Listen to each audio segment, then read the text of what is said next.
All right, well, to not waste away. So I'm Ashley Dennis. I am the active president for the North Carolina chapter of A for LE, and you have signed on to attend our virtual fall tour. Normally we are able to get together at a school and tour, but unfortunately just with the COVID restrictions, that's not going to be the case. So we are going to actually have the opportunity to tour 4 different schools today. So I am going to do a quick introduction of our board members and then give a little housekeeping, and then we'll jump into the videos. So again, Ashley Dennis, the president this year. Our past president is Hamilton Court. President-elect Renee Pfeiffer. Secretary Rachel Sayers, Treasurer Colin Moore. We have a few liaisons. Our DOI liaison is Nathan Mounty. Construction Industry Liaison is Adam Faust. And then our NC chapter governor, who represents us further out than just North Carolina, is Hal Bowen. And then our district reps are Ann Collier, Angie Crawford, Marcella Rory, and John Barath. We have 1 open seat that will be filled soon, and then Gary Adams, Jeff Church, and Jenny McGrath. Little housekeeping, you will be receiving an AAA Health, Safety, and Wellness credit for that. This lunch, and that's 1 credit. So I know as we get close to the end of the year, that's really exciting for all of us. And as we go through the videos, if you would type any questions you have into the chat at the bottom of your Zoom, that way when we get to the round table panel at the end, we're able to ask some of those questions that you may forget after you've watched 4 videos. So that is all I have. And I thank all of our panelists that have taken time out of their day to attend today. We'll do a quick introduction of them at the very end before we start Q&A. So Edie, take it away.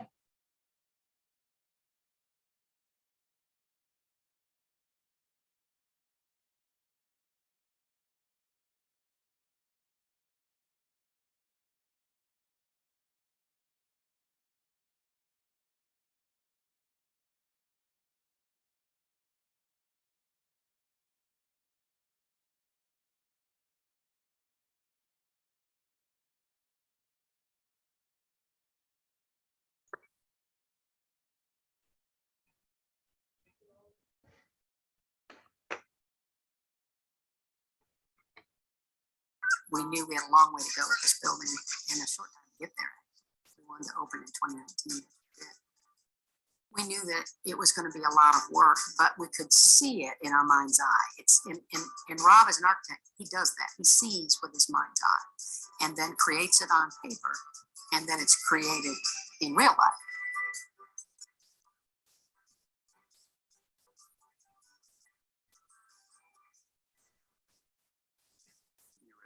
Because of the environment. You know, somebody had the wisdom in the mid-80s to one house was here in the front. They relocated another late 1800 farmhouse kind of in the same era and combined them. The integrity and spirit, you know, this wood interior is just wonderful for, you know, the kids that need to be in a calm, soothing environment. So, and you know, you would think of bedrooms as being pretty small square footage, but in their case, they purposely only want, you know, 4, 5, 6 children max. And so it was just an ideal, ready-made, natural environment for them. We have students who are absolutely brilliant, but they struggle socially. They might struggle with the sensory processing piece. Our school fills that environment. We have amazing teachers. We have amazing resources. A beautiful school, beautiful campus. We have all the ingredients for making a really great program here. If you are going to create an environment, especially for students who have learning differences, creating a place that isn't cinder block walls painted bright white and fluorescent lighting buzzing and the weird ugly tile on the floor that's loud and bounces noise all over, avoiding those sorts of things. I mean, really for any child, but especially for kids with learning differences, because those sorts of things are so distracting for our students. My son is what's considered twice exceptional. So he's academically gifted, but he also has some exceptionalities like autism, ADHD. They've done a lot of things to make sure that the school is sensory friendly, and that's really important to students. When he gets to school in the morning, the first thing he does is he goes up to the bedroom or the classroom, and it really does feel like a home. And he kicks his shoes off. He sits in the corner in his comfy seats, and they do their reading or quiet time. And for him, it doesn't feel like he's going to an institution or a school with bright lights and concrete walls. For him, it really is his home away from home. I've been at school since the very beginning. I love the Halton School. It's a really fun place to learn. Describing the big picture, if you look at the 24 acres, this house was on the ground, it got improved, and now the Trade High School in this location will be built next. High School has been done at a very high tech, where the systems are part of it. It embraces the village green, the educational village, if you will, in the middle. And so the lab spaces for the trades back up for serviceability, and then the more regular curriculum classrooms look out on the green, and then a really nice common space and lobby with the multi-purpose room here and admin support kind of in the front. Third will be on the corner of Beatty's Ford and Hambright, a K-12 school, again, for students that learn differently. But this is a really cool project because this has its own character, its own integrity.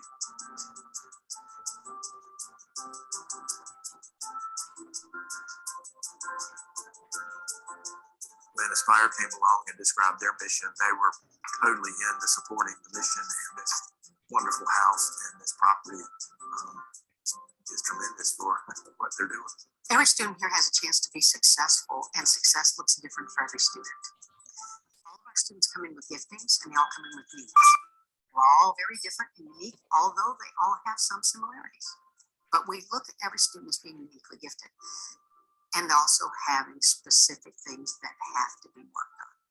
So we look at the student as an individual, even though there's a corporate learning environment. Every student's individual needs need to be met. For us, whether it's here at the Halton School, whether it's over there at the trade school, the success of every student is important to us. Knowing that that student has to have goals, and we have to meet those goals.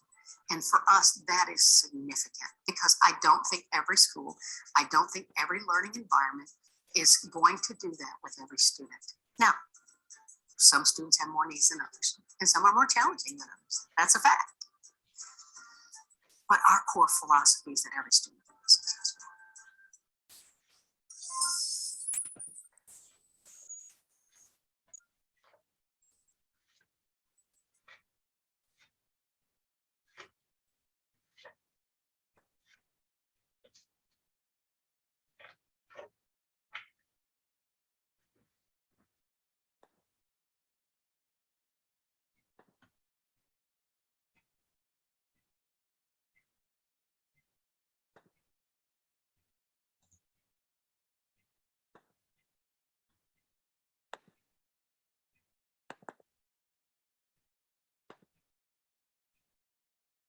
School opened in August of 2021. Really excited. This was a very anticipated project, not just for Lewis, but for Forsyth County as well. From the moment you walk in this building, you know that this is a special place. What they've done with design, what they've done with the little fine features that show that a lot of thought have gone into preparing this building for students to create an amazing learning environment. We had a great, partner with Winston-Salem Forsyth County Schools, a great partner with the architectural firm, McKissick and Associates. We are tickled to death to finally see it come to completion. It was a very challenging site, and the way it came together very efficiently from a spatial standpoint, and how all the teaming areas and the student flows come together just as we'd hoped. The layout is great to give each grade level its separation Kids have adapted well to the new school, and the way the school is laid out, it makes us easy to kind of direct sixth graders to where sixth graders need to be. Seventh grade being on the seventh grade floor, same thing, and then our eighth graders are on the top floor. So it's a very nice layout in terms of getting students acclimated to be at Louisville Middle. So it has worked well. The 850 students, ultimately 1,150. The building is designed to be expanded from day one. We've driven around Forsyth County, and we do see these things called modular classrooms. They do tend to make an appearance. So this building is planned to be able to add 12 additional classrooms without impacting utilities, roads, or anything else in the future. And that's the thing, you can't make core spaces bigger. That was cafeterias, gyms, locker rooms, things of that nature. You can always build classrooms. And so we had to strike that balance in putting the building together to allow it to be able to support eventually over 1,100 students. They're looking to add, I know, a softball field and baseball field out there. So there's room to expand not only the learning facilities, but also for athletics and extracurriculars. One of the things that we heard a lot about was parent flow in the mornings. We have a lot of traffic problems and concerns throughout the county, but very much so in western Forsyth County. And so that really drove the design as much as anything. We've got a very long driveway coming in. The building sits well off of both Louisville Vienna Road and Robin Hood Road. I do drop off and pick up my child every day.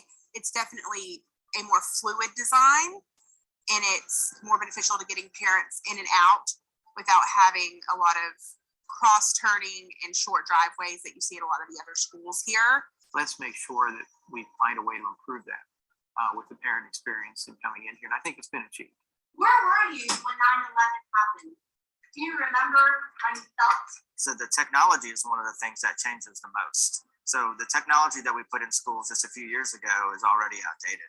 And the way that we've got to sequence our activities and test different elements of the technology, changes. So we try to stay in tune with that. This was designed from day one with high ventilation rates. As you look at the ceilings, you'll see all these fans. Those are large volume, slow speed, which move the air through the space at a low use of energy. All of the lights you see are LED, which uses about a third the light of what traditional schools have. There are some places where you're going to the stairwells, or you're going to other places, and you'll look out in the huge windows that present this amazing vista of this property and let all this natural light in. You go into the classrooms, the oversized windows that bring all that natural light inside. Yeah, this is a pretty uniquely designed school in that respect. I feel like the teachers and the students have a lot of gratitude just to have such a beautiful building that's so clean and well kept. The excitement of the big fans and the pretty murals they've had painted, and just little details that I think have been really wonderful. They did a great job designing and the use of color, so it's happy. It's just happy with all the bright colors in here. There's a lot of color, there's a lot of splash. Some of the things were done as part of the design and the construction, and some of it was done as part of the administration from the school. It was huge to get a brand new school out here, as a lot of the other middle schools have gotten kind of tight, and having the space for our community out here, and it pulls from several different neighborhoods. It's great. We're seeing a lot of people that are wanting to move out to this area. So with that happening, they have a great school to come to, and it's a draw, which brings in more things and more opportunity for our specific community. The thing that we are working on now is establishing the traditions of Louisville Middle School and how we want things to look in the future. That's definitely defined by our students and the relationship they have with the school. The other piece of it is the relationship they have with the community. It's been exciting to see our student council members establish what they see as things that are important to them, and then we build on that to establish the culture and community at Louisville. So when we began talking with the school system about the school out here, we didn't want it to be just a place where kids would come to from 8 o'clock in the morning until 3:30, 4 o'clock in the afternoon, and then that was it. We wanted this to be an integral part of our community where the community could come together. The library is not just for the students and teachers, but it's also for our community. This is everyone's space. We developed the building to have some community use. We have some in the media center, for instance. The community can use the media center. We have a door that you can access from the outside. And not only that, there's a restroom in the media center so that you don't have to go into the school if there's a function the community needs to do in the media center. This is just one more great addition to that whole process. School spirit, it's coming back because of the new school. So yeah, definitely with the community and everything. So You know, this is a great addition to the community. I live here in, Winston-Salem, Forsyth County. And, this area was, in need of a great middle school. And, so many people, the community is just so happy with the end result. And it's nice to see when you live in the community and you get to, with pride, tell people that you worked on the project. The original goal of the board was to produce something that broke the mold a little bit for Forsyth County, Winston-Salem, and was more 21st century leaning than been done in the past. And I think we achieved that, and hopefully elements of this can be repeated in the future for the system, or something that it can be learned from and used. My motto has always been build a 50-year school. So if we can't do something out here that can't go 50 or more years, then we need to rethink what we're doing. But everything I feel like is capable of having that long-term, that longevity, and that 50 years from now, it won't be referred to as the new school, but it won't be referred to as the antiquated school either. It took a village. No one person built this building. It was a tremendous team effort, and it's not just architect, contractor, and owner. It's community. It's numerous staff throughout the school district, the city, the county. We would work together to meet that better end. So great effort by the team to pull together and get this project completed. Kids were excited to be here. Staff was excited to be here, and we still are. This is still new to us, and that new feeling is something that we want to have even next year, the year after that. So to keep that, I'll call it the piece of life alive. this definitely shows the transition from our traditional school buildings to the new modernized aspect that we're going for. So it's great to see that, our tax dollars are at work. It is a great feeling. And again, for our students too, to show them the value that our community places on their education.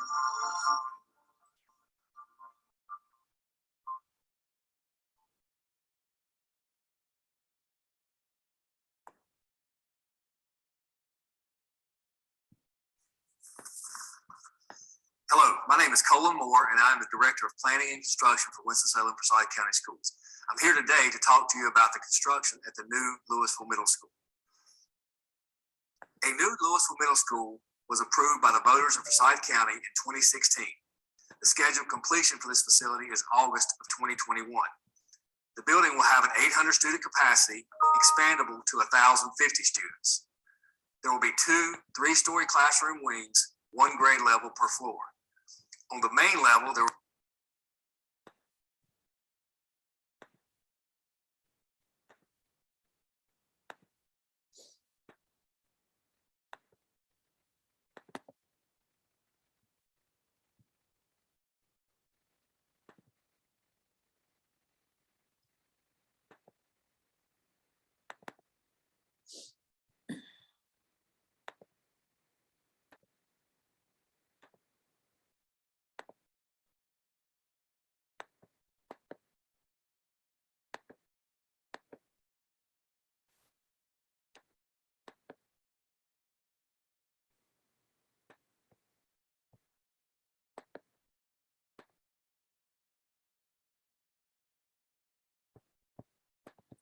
I'm sorry, I'm having problems with this video.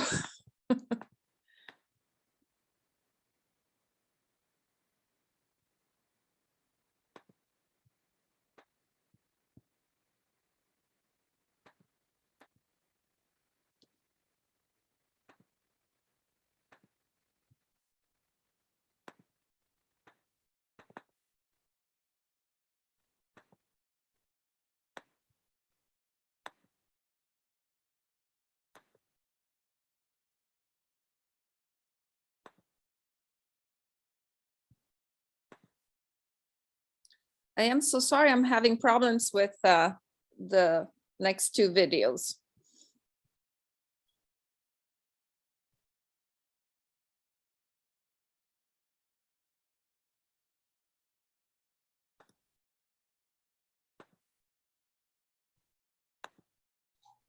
Well, while Edie is doing that, do we want to just, if anyone has any questions related to the Halton School or to Louisville, come off mute and, well, don't come off mute. That would just be a disaster, sorry.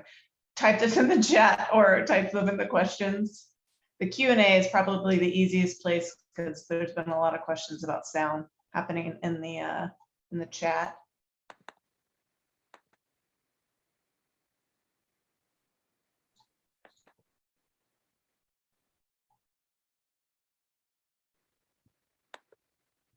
Okay, well, how about I ask a few questions, and then if that kind of cues up. The video seems to be working now, so let's try again. Sorry. Right. Thanks, Edie.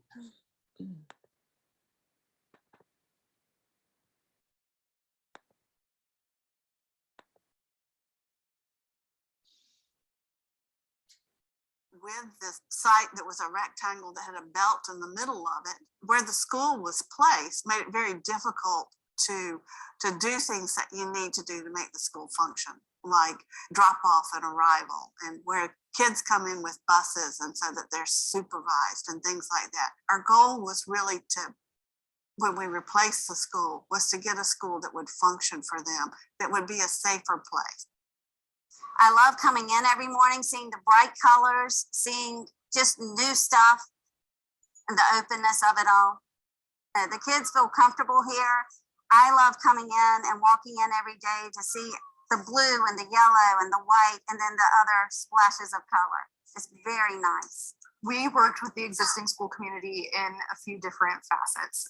There were community meetings that were held that we were present for. We were able to answer questions throughout the design process.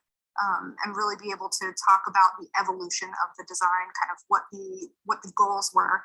And those goals were really formed from the community, from that existing school community. So we had information sessions and charretting sessions with students, with teachers, with staff members, and with community members, because we really wanted to get to the essence of what was special and unique about Conn. We wanted it to still feel like Conn Elementary at the end of the day.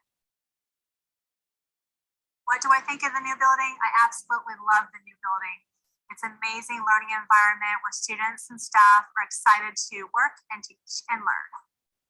I would have to say the outdoor dining patio is one of my favorite areas. To see the students eating outside together and learning and using those tables in front of the building makes it more inviting and collaborative, but also utilizing outdoor space is great for students to get up and moving throughout the day.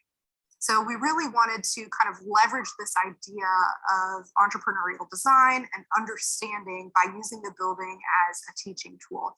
It starts with having natural daylight in the building, but at the same time, it goes to having those connections to the site, to be able to have places where there's a reading area and little stools outside and a place where they can see plants growing naturally and not just grass and fields. Most notably, there is a large window into a mechanical room that really highlights what's happening in that mechanical room. My favorite part about the new building is the library. I like that it has lots of seating spots, and I love to read because I like to learn more words and develop vocabulary. So it's just nice when you can like sit in a window seat and read. It's just nice.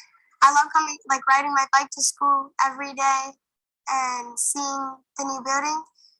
When I walk in, it's just a really nice open space with lots of excitement and creativity. I really like the new gym. I like the flooring on it a lot better.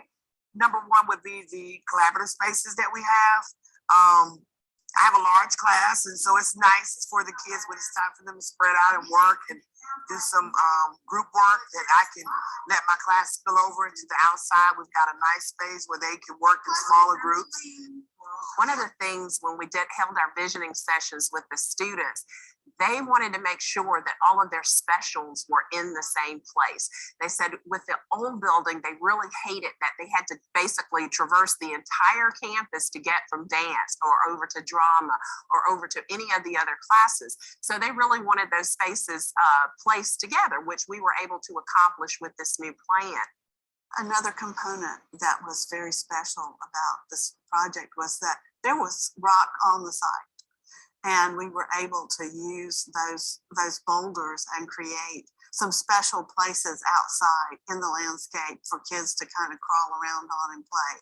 I love that the space of the building. I like the contemporariness of the building. I like the different classrooms. I like the open hallway with the stairway. I think it lets the kids feel like they're in high school. This is a project that is nestled within neighborhoods. So there are opportunities for the community to come in and use the play spaces. There are intentional connections that are set up with the community. There's a pedestrian boardwalk that connects the neighborhood to the school, kind of close to that front door. And then there's another connection at the east side of the site, so kind of at the back of the building. And there are lots of walkers and bikers and folks who are there after hours and on weekends, able to enjoy the fields and the play areas at the school. Wow, I can't even find the words to say. This building is amazing. Just to drive up to it every day and just to see where we've come. I'm a product of Wake County. This is home for me, and just to see where this community has grown.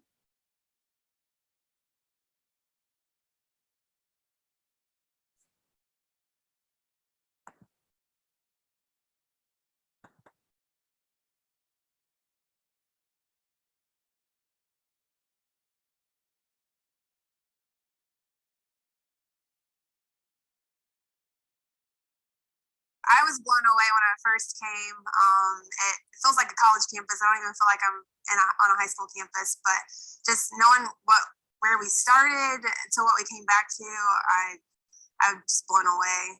The school is brand new, but I never left. What we really wanted to focus on here was providing an environment that makes students feel like they're, onward and upward toward that postgraduate collegiate route or even the workforce, giving them a space that they can be proud of. So the goals for this project were to bring a facility that was originally constructed in 1975 and bring it up to current Wake County Public Schools design standards, and to also incorporate 21st century learning environments, but also to maintain that heritage of the existing Fuquay-Varina High School that meant so much to the community.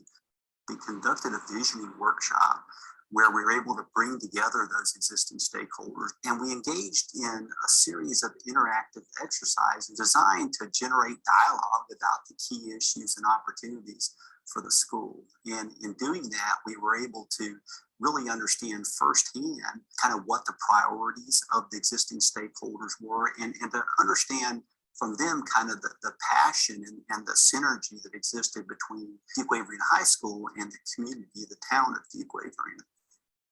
My favorite part is seeing our students utilize the spaces that they have. They're taking full advantage of it from the beginning. Our beautiful courtyard, our beautiful media center, our auditorium, students are using, it kind of feels like a college experience when students are using a space. They found a space with their friends. They're able to spread out and be in their own element.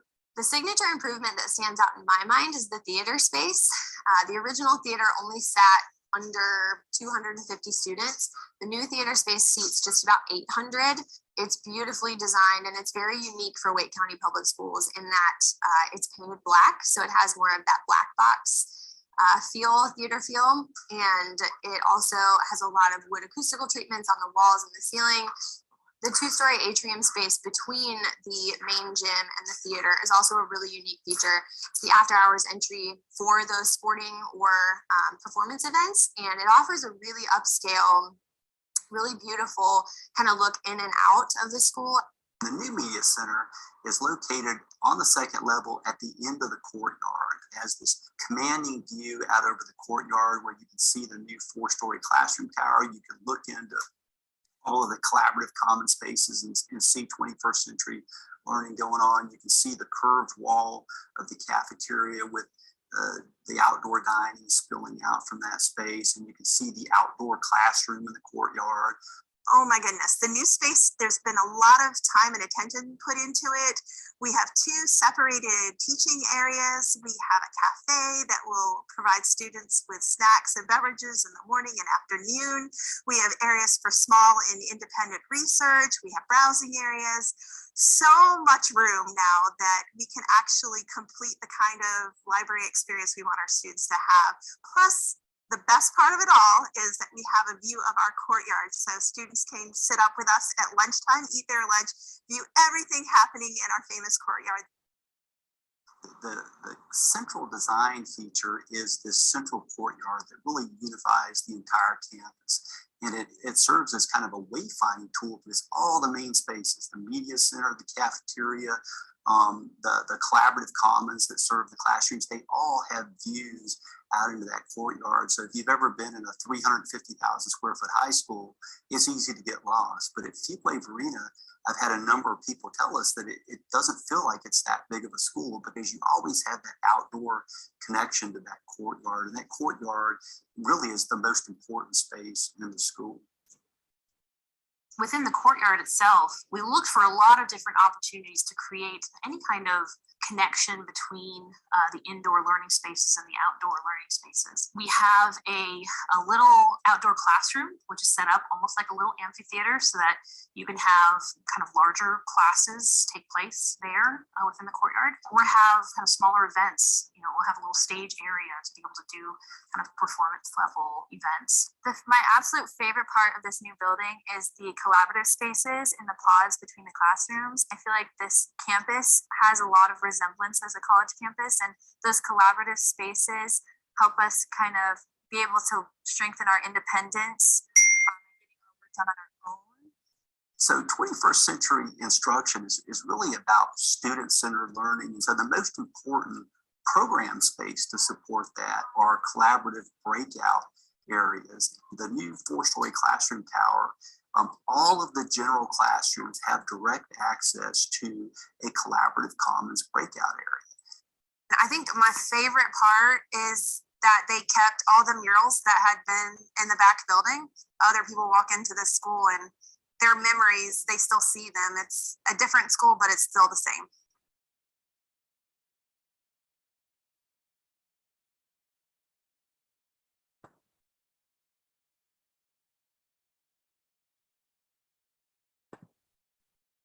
All right, we made it through all 4 schools. So we now have our panelists that are available to answer questions. So if anybody has any questions, again, type those into the Q&A at the bottom. Or if not, I can start us off with a couple questions for each school. So we have Rob Johnson here from Boomerang, and he can, I'm actually do the same thing. So I'll ask a question about the Halton School. And for those of you who missed a little bit of portion, we were having some audio issues. The Halton School, Rob, can you just explain a little bit about how it is a little different from maybe our typical school? I know that the student population there is a little atypical, and so maybe you can touch on that because I think that got lost in the audio.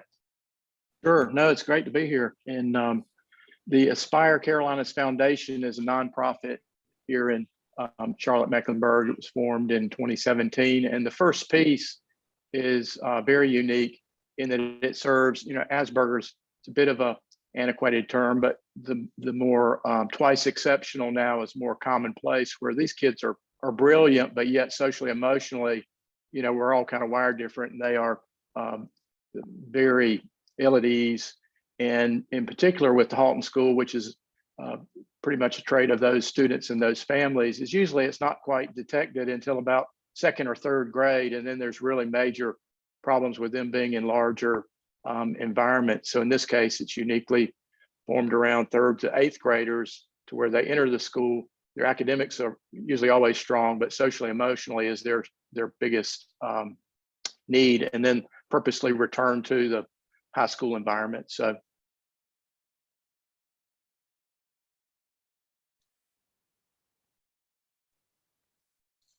Great. One question that I think kind of rolls into that is, what are some of the examples of how you made Halton sensory friendly? So I know that, you know, some of the materials related to the wood, but is there anything else, or even site related, that could kind of touch on that? And one thing that I think is interesting is I noticed there was a lot of conversation about how the house really was great for the smaller children, but as they roll into that high school setting, is there anything different you're doing there that would be kind of related to those sensors? Yeah, I don't know with the audio whether it came across, but basically McDonald family had the good mindset in the 80s. There was a late 1800 farmhouse on the site that fronted Beatty's Ford, but then that family bought another house from a different farm and joined it. They were kind of joined at the hip, if you will. So there was about 6,000 feet of farmhouse there. And, you know, we went in and toured, and some of the family members were still living. Just a wonderful environment, mostly wood interior. From a system side, though, a lot of the floors had to be totally replaced. We had to bring in sprinkler systems, all new HVAC and electrical and systems. And then two, we strategically did, if we'll say the front farmhouse is a bit square, so rectilinear on the street front, and then the other farmhouse a little more rectilinear to the rear of the site in that back left-hand corner, if that description made sense to you. We did a two-story covered, we call them patios or outdoor learning decks. So it offered connectivity from the rear house to the front house, but also gave them outdoor space. And then it's sited purposely, worked out well, kind of in the front left-hand portion of a 25-acre site. And again, to the credit of Aspire, they've got long aspirations that it's really the first of three pieces that it's geared around the Asperger children. Second, we've designed, but it got put on pause post-COVID, and now it's been resurrected. They're hopeful of getting going on construction with that soon into the new year to occupy for 2023. And it's for the trades.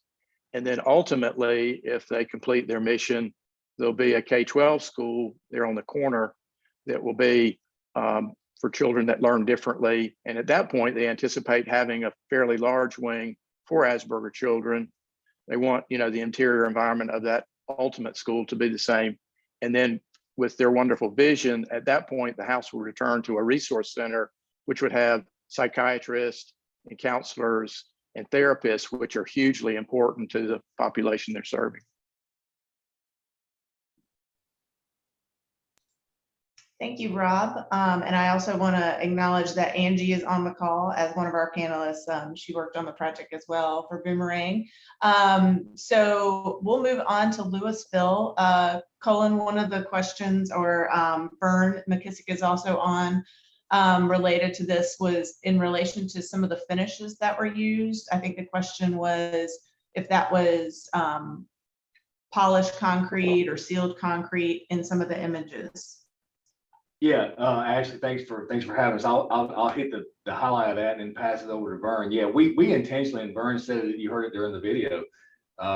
School system desperately wanted to have some splash. We wanted the kids to relate, to be able to grab the environment as they walked in. We developed the color schemes early, worked it unintentionally around the school colors, and then as it evolved, we kind of came into the school colors. But yes, that was intentional. I saw the comment about the polished concrete. We use a significant amount of polished concrete, polished and stained.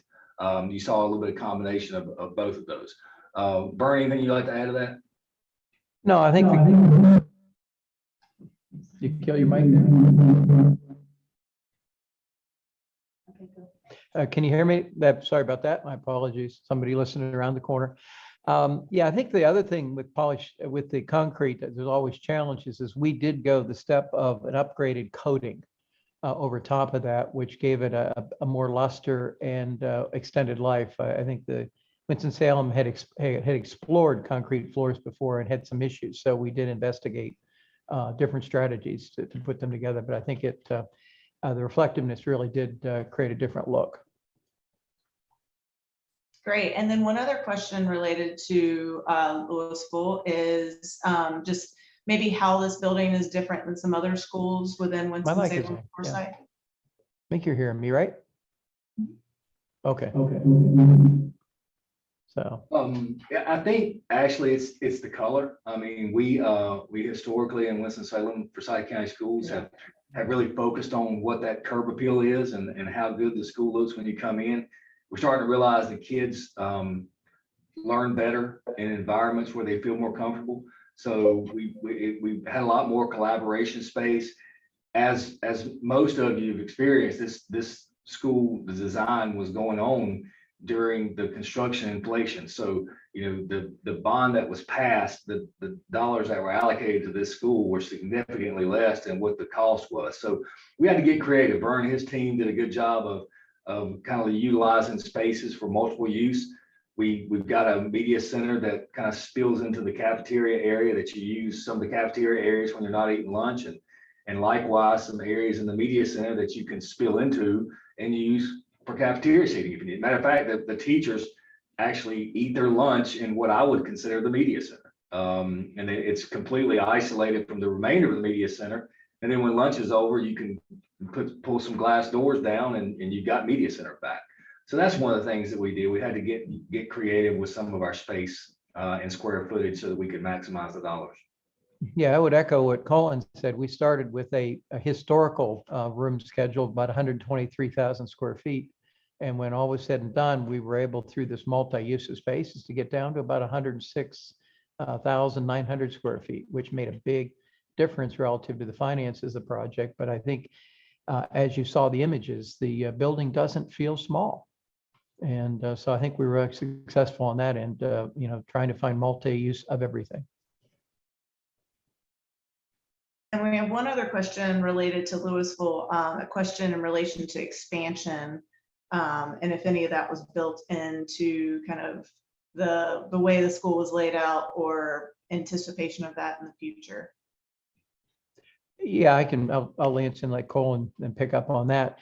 You'll notice in the images there were two wings that came off the building. They're 3 stories high. There were 6 teaching teams, 2 per floor, per grade level. And the building was designed so the front core is really your shared spaces. So there's no through flow of one grade to another in the building and correct location of your stairs.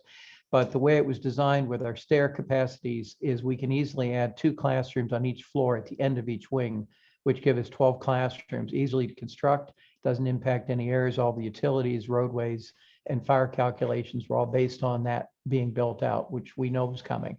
When we started the project, the school system was down about 2,700 seats, I think it was. Might have been a little bit more of that, and they're still short. So there's more to be done. Great. Well, beautiful school. Moving on to Con, there was a lot of discussion about, since it was an existing school and a replacement elementary school. Donna, can you kind of touch on how you were able to keep that school identity? And I think Becky's jumping on. Becky, you may be able to answer this too. Keep that existing school identity with a brand new school. I know it was mentioned by a few different people in the video, but maybe talk about how you incorporated that into the design. Okay, I'll start. I think what was critical was the input that we got from the community and the things that were important to them about the school. There was a great amount of feeling for that school as a community resource, but the kids wanted a school that worked, and that they saw that they had a very small site and that things just didn't work. When you went in, you had to go by the dumpsters. I mean, to get into the front doors, it was just that difficult to site. And so the idea that they wanted a school that would function for them, for carpool and bus drop off and for security and being able to be connected to the outside, all of that was really important to them. And as we developed our plans, keeping those connections to the outside was critical to us and creating kind of that layout. One big challenge that we had was that there was a 40-foot drop across the site. And in order to make this work, we had to create this large retaining wall where there was a core area on the lower level, and then the classrooms on a level 2 and level 3. That was, but that was the only way that we could really make that work without, just totally decimating the site.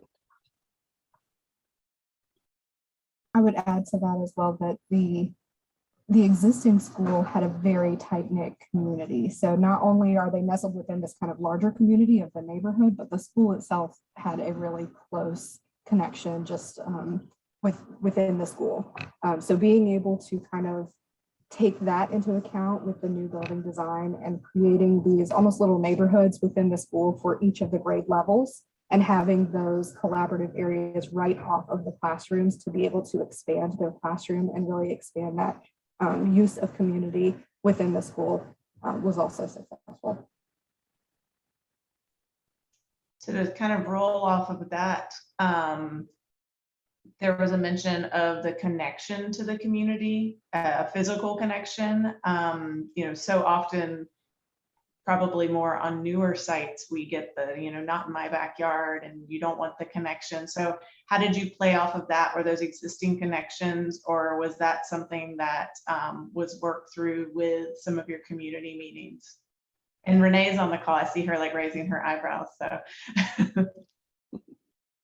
there was a lot of discussion about this, but the neighborhood wanted that connection, and Wake County wanted to be able to foster that connection. So we had lots of conversations about it. How could we have these intentional connections while still keeping the site overall, really safe, not invite unwanted people to come on the site during school hours. So there's some very intentional fencing and gates and that sort of thing. But when it's desired, it is accessible to the neighborhood. I think we were lucky in that the school had a large number of walkers that were coming to it anyway. Even though it was a magnet school, it was a community neighborhood school. I would also add to that, and I apologize for jumping in, Donna and Becky, but the city of Raleigh also was a big proponent of the connections from the adjacent neighborhoods to the school. So, not only did the school community want those connections, but the city of Raleigh kind of fostered those and helped us along with those connections to those neighborhoods. great. Thanks for those answers. And Marcella is typing safe routes to schools. So I assume that means something. And then our last school that we'll touch on before the end of our hour is the Fuquay High School. And so someone had typed into the question, and it was actually the first question that popped into my head, how related to how you were able to save the murals. That might not be the softball you were hoping for, but that's a pretty amazing feat. And so I think people are interested in how that happened. In some ways, we got a little bit lucky that the murals were located in the wing they were. So about of the 350,000 square feet, about 80,000 was existing that was renovated, and the other 260 or 70 was new construction. So if you remember that view from the media center looking out in the courtyard, on your left was the new 4-story classroom tower with the curved cafeteria and all that was new. All the media center area and athletics behind it were all new. But on your right of that courtyard were two-story classroom wings. And the original campus was constructed in 1975, but those two additions were added in 1993 and 1999.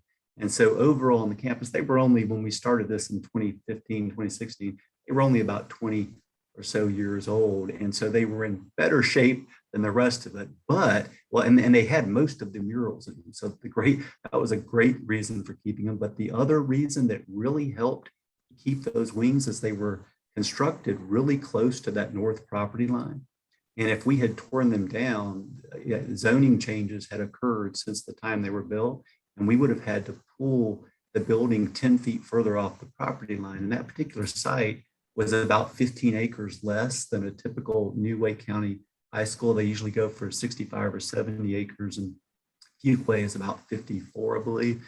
And so we needed all the space we could get in order to correct upgrade and add parking, correct the vehicular circulation. There were a lot of problems with that. Most of the ball fields remain in the location they were. They all got renovated. Auxiliary buildings were replaced, but they stayed in the location. But all the drives and parking were redone. And the existing school had actually 2 courtyards.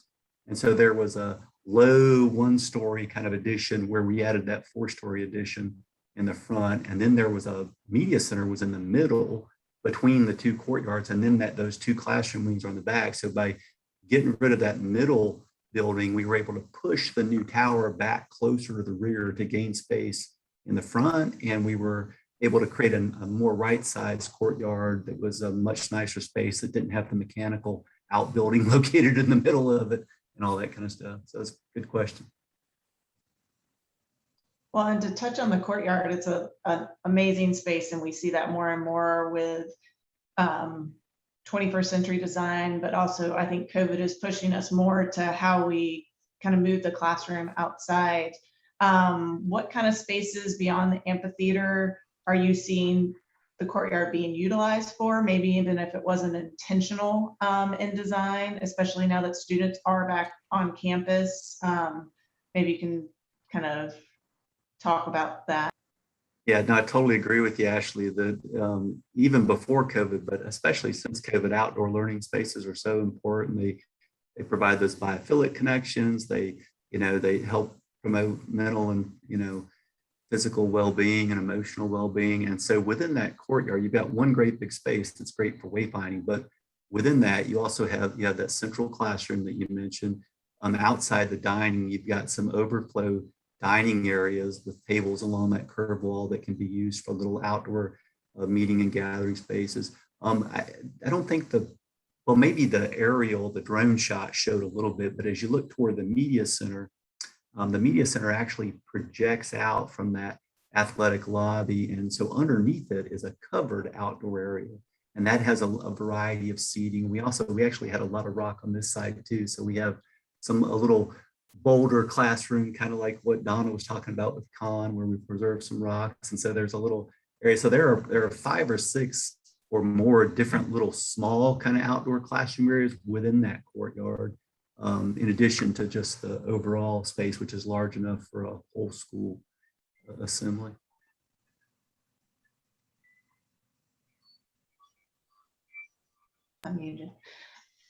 Well, and then I guess I honestly, I probably knew this and had forgotten, but I hadn't realized that was an existing classroom wing. Did you feel like, beyond the fact that it worked in your favor to be closer to the oh, someone's asking a question, so I'm gonna swing over because we're running short on time. Have you seen or had specific requests for outdoor classroom extras, as in shade, power, flat surfaces? That question might be for all the panelists. Have you seen any what people are requesting for outdoor learning be different now than maybe what we were seeing in 1918 before we change maybe how we use outdoor space? And Hal, since you were kind of on deck, I'll let you answer that first.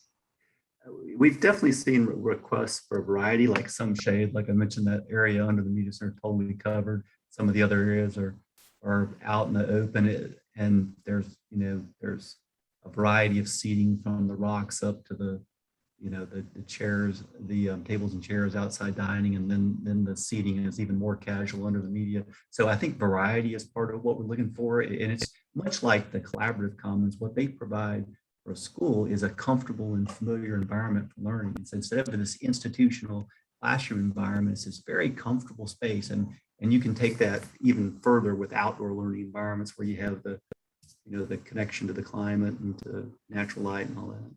I'll let somebody else chime in with their experiences there too. I was going to say, Ashley, we have seen very similar to what Hal just mentioned, but definitely needs for power. And those are challenges. trying to find something that is going to meet the code, but yet still be waterproof and aesthetically pleasing is a challenge that we are facing. But we're seeing that more and more because not just students needing power or desiring power, but academically, you know, we're getting more and more technology, or there's abilities to do things outside that we couldn't do in the past because technology has changed. And we're finding that those spaces, as Hal had shown earlier, multifunction needs, you know, it may be used as a presentation for something at one moment, and it might be a classroom or it might be a small group. And so just those challenges. Yeah, I would chime in too on the Halton School. You'd rather be lucky than good, because the farm there had a cool little octagonal large pavilion, a gazebo type thing. It was actually part of a pump house way back years gone by. But in this case, sort of fixed up the large octagonal space for small groups. But again, with Asbury, they, you know, once or twice a week have pretty serious meltdowns. So for them to get separated, they've got 3 hammocks out there actually suspended. In the day we were filming, not that long ago, there's 2 out of the 3 hammocks occupied by kids just chilling out. So yeah, but you know, they're a special population, but it is across the board. And then I would comment on the trade high school, as y'all know, in that case, the lab's back up to what will be a service area. So in that case, obviously the plan for large, hopefully glass garage doors, where, you know, the curriculum there is vitally important to have outdoor learning space. So.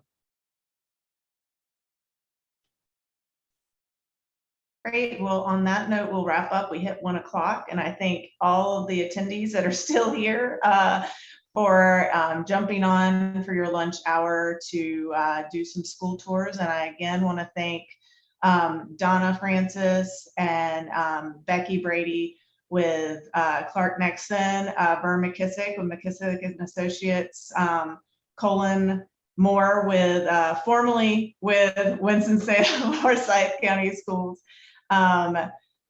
Rob and Angie for presenting the Halton School from Boomerang, and Hal Bowen for the Fuquay Marina High School. I think these were a great variety of schools to have on our docket, and I don't think we would have been able to do this all in one day during a actual tour. So I guess the virtual thing sometimes does benefit us in a way. So, and again, I'd like to thank Edie from A4LE for all she does. She keeps us in line, and I know she was freaking out because technical difficulties were happening, but we still love her and appreciate all she does for us. So great save by Edie. I know. We wouldn't have been able to do it. That's why she was in charge of it. And I screwed it up. Oh, no, you got it. You pulled it out of a hat. It was saved it. Well, thank you all again, and I guess we're all signing off. So good afternoon. Thanks. Thanks, Really Thanks, nice. Ashley. Thank you. Everybody. Bye-bye.